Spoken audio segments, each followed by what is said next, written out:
wo àwọn gómìnà PDP tó ti fi ẹgbẹ́ sílẹ̀ àti àwọn tó ṣẹ́kù.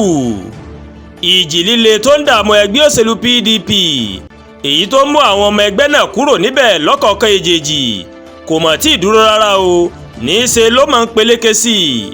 Lánàá òde yìí òun ni gómìnà méjì Adémọ́lá Adélékè ti ìpínlẹ̀ Ọ̀ṣun àti Siminalayi Fubara ti ìpínlẹ̀ Rivers òun ni wọ́n mọ̀ tó fi inú ẹgbẹ́ òṣèlú PDP sílẹ̀ tí wọ́n sì gba ẹgbẹ́ mìíràn lọ.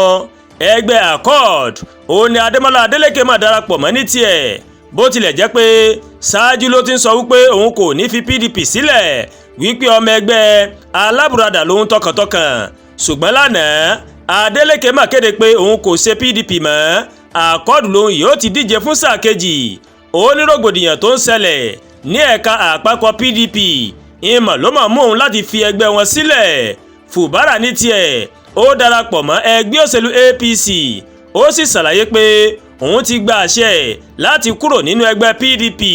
Bákan náà ó mọ̀ ló máa dúpẹ́ lọ́wọ́ ààrẹ Tinubu, ó ní òun ti ṣèpàdé pẹ̀lú ààrẹ, òun kò fẹ́ ṣe àṣìṣe kankan lọ́tẹ̀ yìí. Gẹ́gẹ́ bí Fubara bó ṣe wí, wọ́n gba òun láàyè láti fi PDP sílẹ̀ nítorí kò sí ààbò fáwọn nínú ẹgbẹ́ náà. Apá ibi tẹ́ ẹ ti ń dúró dèrè a ti pinnu lónìí à ń lọ sí APC. Siminalayi Fubara ló sọ bẹ́ẹ̀.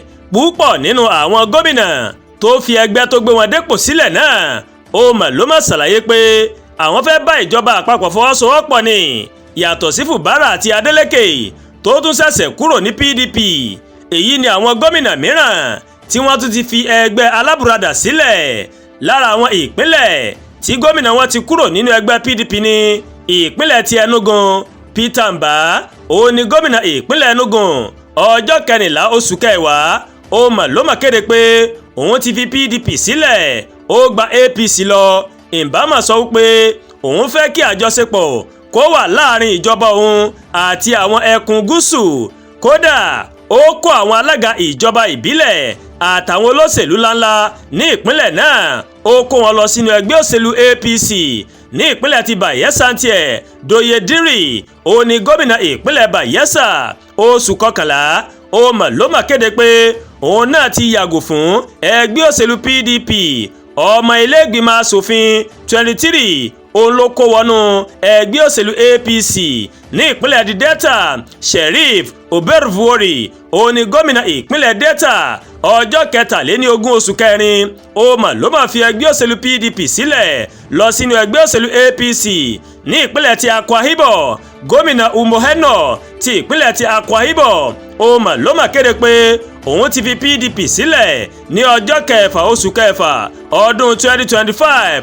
Umo ó ní òun máa fi PDP sílẹ̀ nítorí kò mà dájú pé òun yóò wọlé ìbò nínú ẹgbẹ́ náà bó ń bá tún díje o. Bó ṣe ń lọ ní Plateau àti Taraba, àwọn ọmọ ẹgbẹ́ PDP kan wọ́n mà kórajọ lóṣù kejìlá yìí. Wọ́n rọ gómìnà ìpínlẹ̀ Plateau Caleb Mutfwang láti kúrò ní PDP.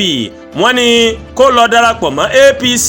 Ó mà tó ọjọ́ mẹ́ta tí awuyewuye tó mà ti ń lọ lórí gómìnà náà pé ó fẹ́ lọ sínú ẹgbẹ́ òṣèlú APC. Ní Taraba, gómìnà Agbo Kevas ó ti parí ètò tiẹ̀ láti lọ sí APC.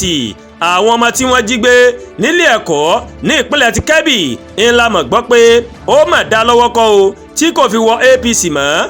Lóṣù kọkànlá àná ọjọ́ ìṣẹ́gun òun ni alága APC ní Taraba Ibrahim Tukur ó mà ló mà fìdí rẹ̀ múlẹ̀ pé Kevas yóò wọ APC lóṣù kínní ọdún 2026. Àwọn gómìnà tó sì wà nínú ẹgbẹ́ òṣèlú PDP títí di oṣù kejìlá ọdún 2025 ó ní Ṣèyí Mákindé ti ìpínlẹ̀ Ọ̀yọ́, Ahmadu Fintiri ti Adamawa, Caleb Mutfwang ní ìpínlẹ̀ Plateau, Agbo Kevas ní Taraba, Dauda Lawal láti Zamfara, Bala Muhammed láti ìpínlẹ̀ Bauchi. Kọ́lọ́ ọba Elédùmarè kó ṣàṣàánú wa ní Nàìjíríà. Àdúrà gba Olúwatóyìn ló ń kàròyìn sí létí o láti kàn ní Ẹ̀yà Yorùbá World TV. Bẹ́ẹ̀ ṣe ń wò wá, ẹ máa bá wa like, ẹ máa share, ẹ máa comment. Ẹ má tún gbàgbé láti bá wa subscribe sórí YouTube channel wa, kẹ́ wá bá wa tẹ notification bell láti lè máa máa àwọn ètò wa lọ́kọ̀ọ́jọ̀kan tó bá ti gorí ìkànnì yìí. Ẹ ṣé pọ̀ tẹ́ ń wò wá o, a kú iṣẹ́ látàárọ̀, Ọlọ́run bá rèé yóò fi èrè sí iṣẹ́ mi àti yín o.